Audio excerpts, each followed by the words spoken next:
जय हिंद दोस्तों। Sustainable structure में आपका स्वागत है।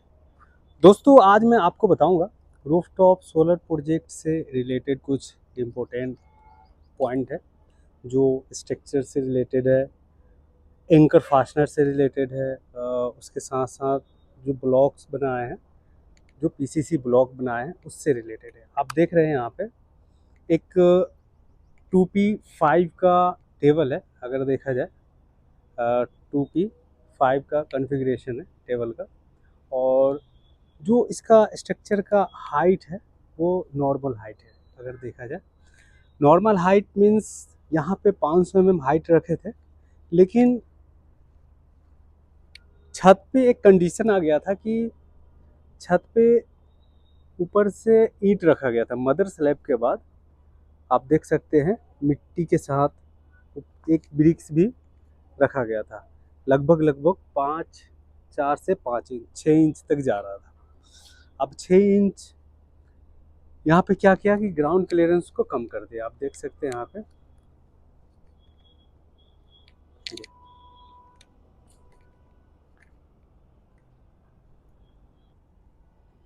इसके साथ ये देख रहे हैं, यहाँ पे दोस्तों देख रहे हैं कि टेबल लगा हुआ है। कुछ स्ट्रक्चर कंप्लीट है, लेकिन मॉड्यूल अभी टॉप रो में देखेंगे तो कंप्लीट मॉड्यूल लगा हुआ है, लेकिन बॉटम रो वाले अभी मॉड्यूल नहीं लगा है। फाउंडेशन कंप्लीट हो गया है, लेकिन मॉड्यूल अब लगेगा। जैसे आप साउथ में देखें जो फ्रंट टेबल है उसमें अभी लगा नहीं है मॉड्यूल। बैक टेबल में देखेंगे यहाँ पे मॉड्यूल लग चुका है। तो यहाँ पे देखेंगे जो मेरा 6 इंच डेप्थ में गया है वो फाउंडेशन कॉलम डेप्थ में गया है। तो क्या हुआ कि जो ग्राउंड क्लियरेंस है आप देख रहे हैं, जो 500 mm था वो अप्रोक्स 3 से 350 mm ही यहाँ पे मेरे पास स्पेस बचा है।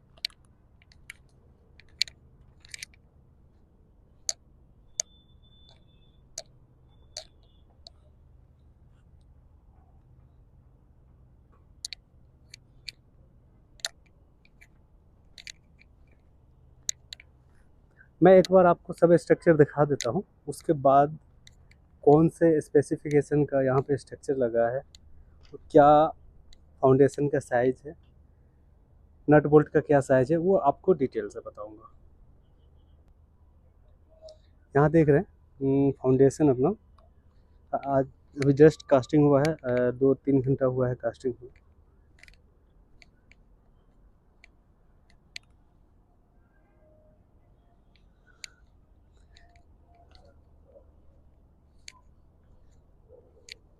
जो आपको बता रहा था कि लगभग 5 से 6 इंच तक गड्ढा करना पड़ रहा था, यही है वो। आप देख रहे हैं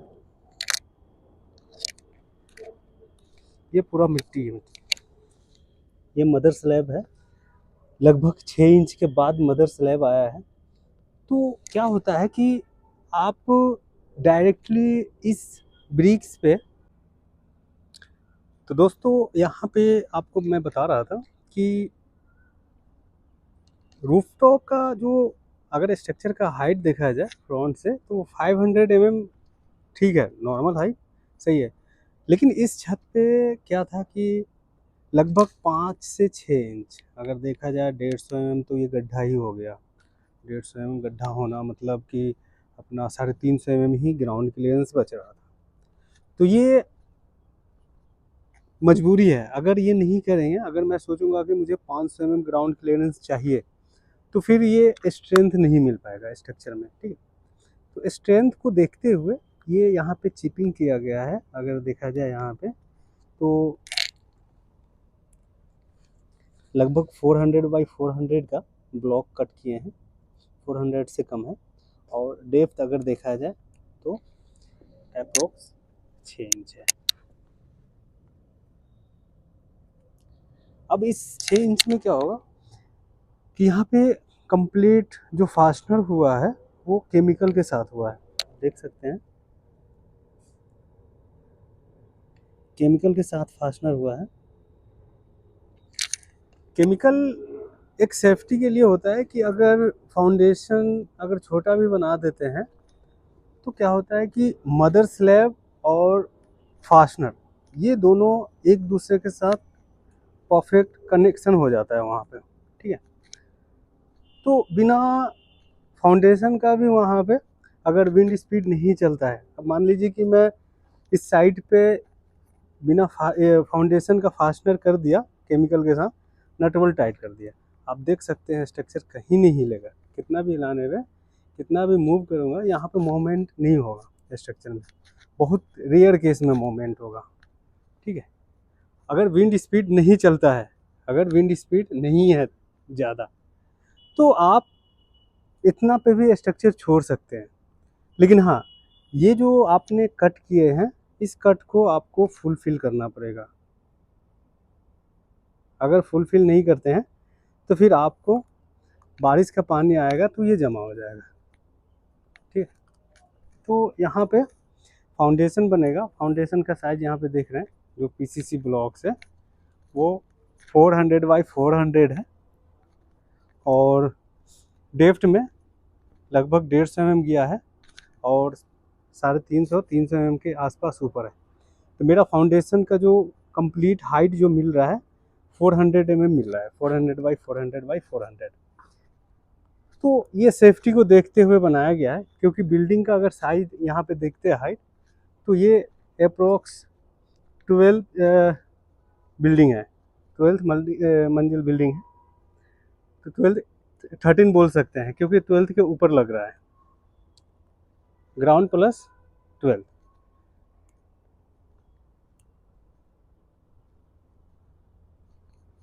अब चलते हैं दोस्तों, स्ट्रक्चर के बारे में बता देता हूँ।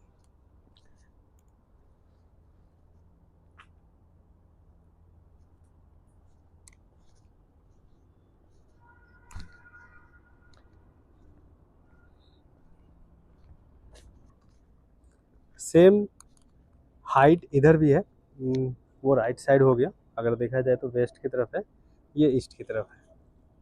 तो यहाँ पे अभी फाउंडेशन कास्टिंग नहीं हुआ, एंकर फास्टनर का प्रोसेस हो गया है, आप देख सकते हैं यहाँ पे नट बोल्ट टाइट होगा केवल।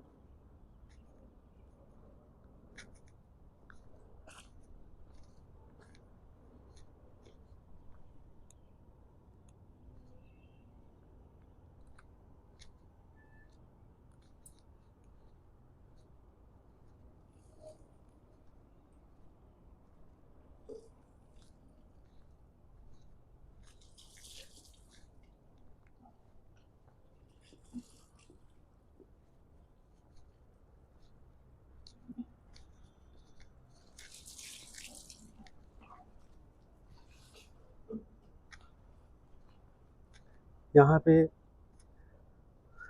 भी फाउंडेशन बचा हुआ है, आज कास्टिंग हो जाएगा फाउंडेशन।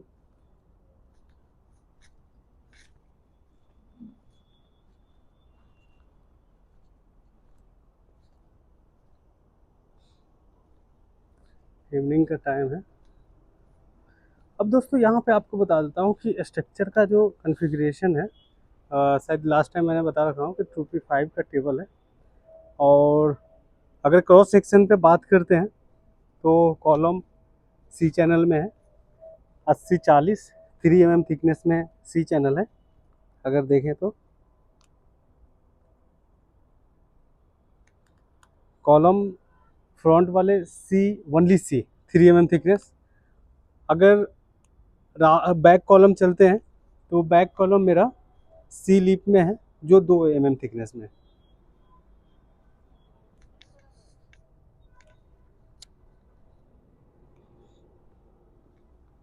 जो 2 mm थिकनेस देख सकते हैं।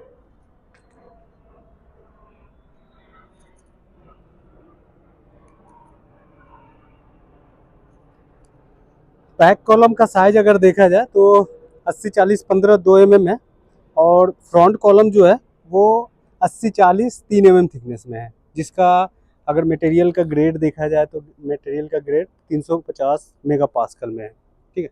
कम्प्लीटली हॉट डीप स्ट्रक्चर है। और राफ्टर का बात करते हैं तो राफ्टर यहाँ पे 80-40-15-2 में है, ये भी, इसका भी जो ग्रेड है 350 मेगा पास्कल में है। लेकिन पर्लिन का यहाँ पे चेंज है, पर्लिन का अगर देखते हैं सेक्शन तो 100-50-15-2 है, अगर देखा जाए यहाँ पे। तो पर्लिन का 150 है। क्यों? क्योंकि अगर देखा जाए कॉलम टू कॉलम डिस्टेंस यहाँ पे ज़्यादा आ रहा है, और बिल्डिंग का हाइट भी 12-13 फ्लोर है, 13वां फ्लोर के ऊपर लग रहा है ये। तो यहाँ पे विंड प्रेशर भी ज़्यादा बनेगा, यहाँ पे विंड प्रेशर भी ज़्यादा बनेगा, और उस इसीलिए स्ट्रक्चर का जो पर्लिन है वो हैवी लेना पड़ा। अगर देखा जाए इसका टेरेन कैटेगरी फैक्टर, तो अप्रोक्स 30 मीटर पे लेना पड़ रहा है, एबव 30 मीटर। अब आते हैं, पर्लिन तो 150 15-2 हो गया। एल्किलिट देखेंगे तो एल्किलिट 150 4 mm थिकनेस में है। नट बोल्ट यहाँ पे 12 mm का यूज किया गया है। जो आउटर डाया बोल्ट का है वो 12 mm है, और मॉड्यूल असेंबल के लिए जो बोल्ट यूज करते हैं वो 8 mm का होता है। कंप्लीट यहाँ पे जो स्ट्रक्चर असेंबल के लिए बोल्ट यूज हुआ है वो कंप्लीट हॉट डिप है, 5.6 ग्रेड में है। और एंकर फास्टनर, जो आप फास्टनर देख रहे हैं, ये इलेक्ट्रोप्लेटिंग फास्टनर होता है, हॉट डिप फास्टनर नहीं होता। हॉट डिप फास्टनर नहीं होता है।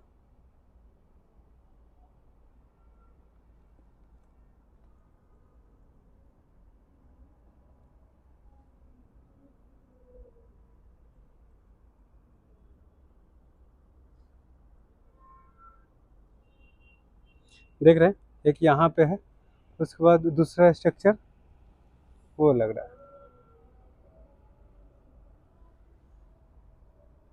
और एक और स्ट्रक्चर लग गया है कंप्लीट। देखेंगे वो सामने वाले बिल्डिंग, वो जो देख रहे हैं सामने। अब चलते हैं मॉड्यूल की तरफ, जो सामने वाला बिल्डिंग है।